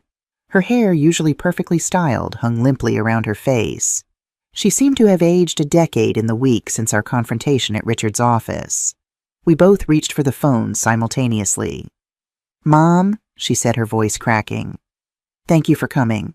"Of course I came," I replied. "You're my daughter." Grace's eyes filled with tears. "I'm so sorry. For everything. I never thought it would go this far. Mark, he made it all sound so reasonable at first." "Your attorney called me," I said. She explained the plea deal. Grace wiped her eyes with the back of her hand. 7 years, Mom. That's what I'm facing if I don't take it. Michael would be 23 by the time I got out. "Then take the deal," I said simply. "But a felony record is better than prison," I finished firmly. "Grace, there's no magic solution here. You participated in a scheme to defraud me. There have to be consequences." "I know," she whispered. "I just thought maybe you could talk to the DA, tell them you don't want to press charges against me." And there it was, the request I'd been expecting. Amanda mentioned that possibility. Hope flickered in Grace's eyes. "Would you—" "Please, Mom, I know I don't deserve your help, but I'm desperate." I studied my daughter through the plexiglass. The child I had raised, the woman who had tried to steal everything Arthur and I had built, now looking at me with pleading eyes. "I've been thinking about this constantly," I told her. "About what the right thing to do is for you, for Michael, for our family, and yes, for me too." Grace nodded, waiting. "I will speak to the DA," I said finally. "But not to make this all disappear. I'll ask that the charges be reduced to misdemeanors with conditions." "What kind of conditions?" Grace asked cautiously. "First, full restitution for any legal and investigative costs I've incurred. Second, mandatory financial counseling and therapy. Third, and most importantly, you will work at the restaurant, the one you were planning to sell out from under me, for at least 2 years. Grace blinked in surprise. "Work at the restaurant doing what?" "Everything. Starting from the bottom, just like your father and I did. You'll learn every aspect of the business that has supported our family for 40 years, the business you were so quick to dismiss as just an asset to be liquidated." "But I don't know anything about restaurants," Grace protested. "Exactly," I said. "You never bothered to learn about what we built, what we sacrificed for. Now you will." Grace was quiet for a long moment. "And if I agree to these conditions, then I'll speak to the DA about reducing the charges. But Grace, understand this, if you fail to meet these conditions, I won't intervene again. This is your one chance to make things right." She nodded slowly. "I understand." Then unexpectedly she gave a small, sad smile. "Dad would have come up with exactly this punishment, making me learn to appreciate what I tried to throw away." "Yes," I agreed. "He would have." "I'll do it, Mom," Grace said. "All of it. And not just to avoid jail. I need to understand. I need to make amends." After leaving the detention center, I went directly to the district attorney's office. Through Richard's connections, I had secured a brief meeting with Evelyn Carter, the assistant DA handling Grace's case. Ms. Carter was a stern-looking woman in her 50s with sharp eyes and an even sharper mind. She listened without interruption as I presented my proposal. "Mrs. Montgomery," she said when I finished, "while I appreciate your perspective as the victim, our office has an obligation to prosecute crimes according to their severity. What your daughter participated in was not a minor offense." "I understand that," I acknowledged, "and I'm not suggesting she escape consequences. I'm proposing alternative consequences that serve justice while allowing for rehabilitation." Ms. Carter leaned back in her chair. "Working in a restaurant hardly seems equivalent to the potential prison time she's facing." "It's not just about working in a restaurant," I explained. "It's about forcing her to confront what she tried to destroy, to understand its value, not just financially, but emotionally and historically. And combined with restitution counseling and a criminal record, albeit a misdemeanor one, it's a meaningful consequence." "Your daughter is an educated professional woman," Ms. Carter observed. "Starting over at the bottom of a restaurant hierarchy would be a significant humbling." "Exactly." Ms. Carter tapped her pen thoughtfully. "I'll discuss it with the DA. But to be clear, we would need these conditions formalized as part of a legally binding agreement, and any violation would result in the original charges being reinstated." "That's what I want," I confirmed. No special treatment, just a chance for appropriate consequences and genuine rehabilitation. 2 days later, the agreement was formalized. Grace was released from custody with a misdemeanor record, 3 years probation, mandatory counseling, and a legally binding commitment to work at the restaurant for a minimum of 2 years under my supervision. She would also make monthly restitution payments for the legal and investigative costs I had incurred. Meanwhile, Sullivan remained in custody, facing multiple felony charges across 3 states. The evidence recovered from his apartment and devices had revealed a pattern of similar schemes targeting property owners, particularly older women. The investment consortium that had spooked so easily turned out to be legitimate business people who, while ethically flexible, genuinely hadn't realized the extent of Sullivan's fraudulent methods. They continued to cooperate with authorities, eager to distance themselves from the scandal. Michael decided to stay with me through the end of the school year, needing space from the chaos at Grace's house and the media attention that occasionally still flared up around the case. Grace, unable to afford her mortgage payments without her administrator's salary, was forced to sell her house and move into a small apartment near the restaurant where she would begin working the following week. "Are you sure about this arrangement?" Caroline asked as we sat on my porch the evening before Grace's first day. Working closely with her after everything that happened, I sipped my bourbon, watching fireflies emerge in the gathering dusk. "No, I'm not sure at all, but it feels right. Arthur always believed in redemption through honest work. And if she doesn't change, if she resents you even more for this punishment, then at least I'll know I tried," I said, "that I gave her a chance to understand rather than just punishing her." The next morning, I arrived at the restaurant an hour before Grace was scheduled to appear. The current tenant, Chef James, had been surprisingly supportive when I explained the situation. "Everyone deserves a second chance," he'd said. "Besides, we're short-staffed anyway." Grace arrived exactly on time, dressed in the black pants and white shirt I'd specified, her hair pulled back in a simple ponytail. She looked nervous, but determined. "I'm ready," she said simply. I handed her an apron. "You'll start with prep work in the kitchen. Chef James will show you what to do." For the first week, Grace worked silently and diligently, chopping vegetables, washing dishes, helping wherever needed without complaint. I watched from a distance, neither praising nor criticizing, giving her space to find her own rhythm. By the second week, something began to shift. I overheard her asking Chef James questions about recipes, about why certain techniques were used. She stayed late one evening to learn how to make Arthur's famous biscuits, her hands covered in flour, as she kneaded the dough over and over until she got it right. "She's a quick learner," Chef James told me, "and she's not afraid of hard work once she commits to it." On Friday evening after the dinner rush, I found Grace sitting alone at a back table nursing a cup of coffee, her feet propped up on an empty chair. She looked exhausted, but somehow lighter than she had in years. "May I join you?" I asked. She nodded, straightening up. "Of course." I sat across from her. "How was your first week?" "Harder than I expected," she admitted. "My feet are killing me, my back aches, and I smell like fryer oil no matter how many showers I take." She paused. "But there's something satisfying about it too, seeing immediate results, making something people enjoy." "That's what your father always said," I told her. That the immediate gratification of feeding people was what he loved most about the restaurant. Grace traced the rim of her coffee cup with her finger.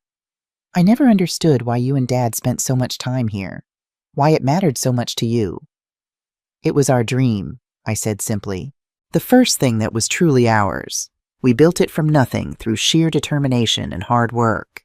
And yes, we probably devoted more time to it than we should have, especially when you were young." "I resented that," Grace admitted. "The restaurant always seemed like the favorite child." I reached across the table and took her hand. "The restaurant was how we provided for you, how we ensured you would have opportunities we never had. But I understand why it didn't feel that way to you." Grace squeezed my hand. "I think I'm starting to get it now. Seeing how the staff works together, how proud everyone is of what they create here. It's not just a business, it's a community." "Yes," I agreed. "That's exactly what it is." As we sat in companionable silence, I realized this was the most honest conversation Grace and I had had in decades. Perhaps there was something to be said for meeting on neutral ground, both of us stripped of our usual defenses. "Mom," Grace said eventually, her voice hesitant, "do you think you'll ever be able to trust me again?" I considered the question carefully. Trust isn't binary, Grace. It's not all or nothing. Right now, I trust that you're genuinely remorseful and trying to make amends. The rest will take time." She nodded. "That's fair. More than fair, considering what I did." "One day at a time," I said, echoing Arthur's favorite phrase when faced with overwhelming challenges. "That's all any of us can do." 6 months passed, then a year. The seasons changed, the restaurant thrived, and slowly, painfully, my relationship with Grace began to heal. It wasn't easy. There were setbacks, moments of resentment from both sides. Old wounds reopened by careless words, days when the weight of betrayal felt too heavy to bear. But there were also breakthroughs, the first time Grace mastered one of Arthur's recipes and proudly served it to me. The afternoon we spent going through old photos and actually talking about the past. The Sunday when Michael, Grace, and I worked together in the garden, Arthur had planted 3 generations side by side. Sullivan's trial finally concluded with a 15-year sentence. Grace testified against him, facing her former manipulator with a courage that made me proud despite everything. The investment consortium paid a substantial settlement to avoid civil litigation money that went into a trust for Michael's college education. Grace thrived at the restaurant, surprising everyone, including herself. She moved from prep work to line cook, then to managing the front of house. Her administrative skills, once directed at education, proved valuable in streamlining the restaurant's operations. Chef James began to consult her on business decisions, and she developed a genuine passion for the culinary world. On the anniversary of the confrontation at Richard's office, Grace and I sat in my living room after dinner. Michael was upstairs studying, and we had the rare opportunity for a private conversation. "I have something for you," I said, reaching for a folder on the side table. "I've been thinking about this for a while." Grace took the folder with obvious trepidation. "What is it? Open it and see." Inside was a legal document, a partnership agreement for the restaurant. Grace's eyes widened as she scanned the pages. "Mom, are you making me a partner in the restaurant?" "A minority partner," I clarified. 25%. You've earned it this past year, and I think Arthur would approve." Grace's hands trembled slightly as she held the document. "I don't know what to say. After everything I did." "This isn't about erasing the past," I explained. "It's about acknowledging the present and building for the future. You've shown real commitment to the restaurant, and more importantly, you've grown to understand its value beyond just dollars and cents." "I have," Grace agreed. "It's become home in a way, the place I feel most myself now." I smiled. "That's exactly how your father and I felt about it. It was never just a business to us." "I understand that now," Grace said. "And I'm so sorry it took everything that happened for me to see it." "Sometimes the hardest lessons are the ones that change us most," I observed. "Look at us now. I never would have imagined a year ago that we'd be sitting here as business partners." Grace laughed softly. "Life takes strange turns." "Indeed it does." We sat in comfortable silence for a moment, the partnership agreement between us representing not just a business arrangement, but a new chapter in our relationship. "There's something I've been wanting to ask you," Grace said hesitantly. "Something I've wondered since this all began." "What's that?" "When you first discovered what I was trying to do when you found the messages on my iPad, why didn't you just confront me immediately? Why the elaborate investigation, the trap?" I considered the question. Partly because I needed evidence, but mostly because I needed to understand why. Why my daughter would betray me so completely. I couldn't just react. I needed to comprehend. "And do you understand why I mean?" "I think so," I said slowly. "You felt overlooked growing up, like the restaurant always came first. That created resentment. Then, when you found yourself in financial trouble, that old resentment combined with desperation and Sullivan's manipulation to create the perfect storm." Grace nodded. "That's surprisingly accurate. I kept telling myself I deserved the properties that you owed me for all those years of putting the business first. And now I realize how childish that was," she admitted. "You and Dad worked incredibly hard to build something meaningful, something that has supported our family for generations. That's not something to resent, it's something to honor." I reached over and squeezed her hand. "I think your father would be very proud of you right now." "Really? Even after everything?" "Especially after everything," I assured her. "Arthur always believed redemption was possible for anyone willing to put in the work, and you have definitely put in the work." The next morning I visited Arthur's grave as I did every Sunday.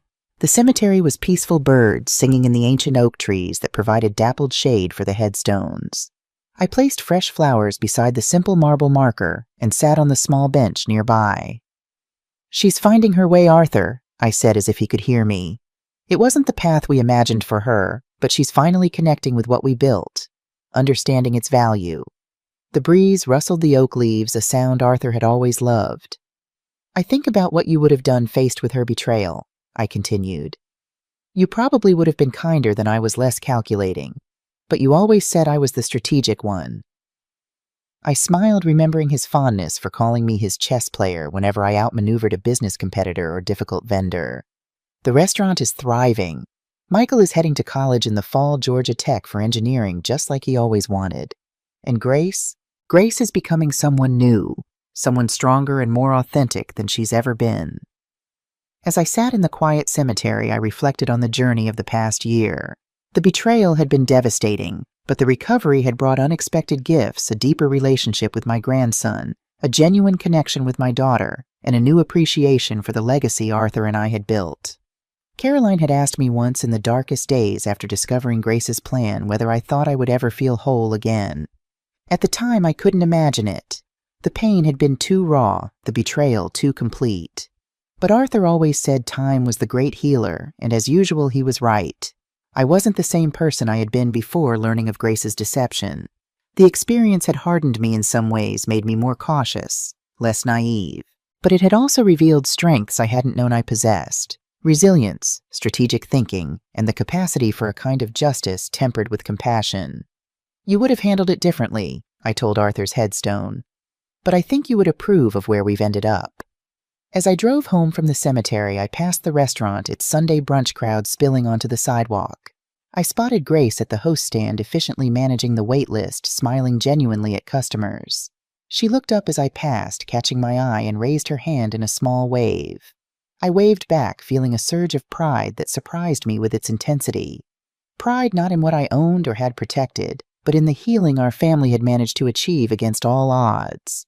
When I arrived home, Michael was in the kitchen making his grandfather's famous pancakes, the recipe he'd learned as a child, now executed with perfect precision. "Grandma," he called when I entered. Perfect timing. I made too many as usual. I hung my purse on the hook by the door, the same hook where I had first discovered Grace's deception via her forgotten iPad. That moment seemed like a lifetime ago now. "Those smell wonderful," I told Michael, joining him at the kitchen island. "Grandpa's recipe," he said with a grin. "Can't go wrong." As we ate breakfast together, Michael chatting excitedly about his upcoming college orientation, I felt Arthur's presence all around us in the pancakes made from his recipe in Michael's expressive hands that gestured just like his grandfather's in the home we had built together over 4 decades. The properties, the restaurant building, the boutique, the gallery, they were still mine. I had protected what Arthur and I had built. But I had also discovered something far more valuable than real estate: the capacity for redemption, for growth, for family bonds to bend without breaking. Grace would arrive later for Sunday dinner, a tradition we had reinstated in recent months. We would sit at the same table where I had confronted her about the property transfer documents. We would eat food prepared with recipes Arthur had perfected. We would talk, sometimes awkwardly, sometimes with surprising ease, about the future. It wasn't perfect. The shadow of betrayal still lingered in quiet moments. Trust was still a work in progress. But it was real, and it was ours, this imperfect reconciliation built on hard truths and harder work. As Michael cleared the breakfast dishes, my phone chimed with a text from Grace. "Made Grandpa's blackberry cobbler for tonight. Hope that's okay." I smiled as I typed my reply. Perfect. He would be proud. And he would be, I thought. Proud not of buildings or businesses or bank accounts, but of this, a family fractured but healing, a legacy not just preserved but understood at last. In the end, what I had fought to protect wasn't just property. It was the truth of who we were as a family, the value of what we had built together, and the possibility of redemption even after the deepest betrayal. That was Arthur's true legacy, and now finally it was secure.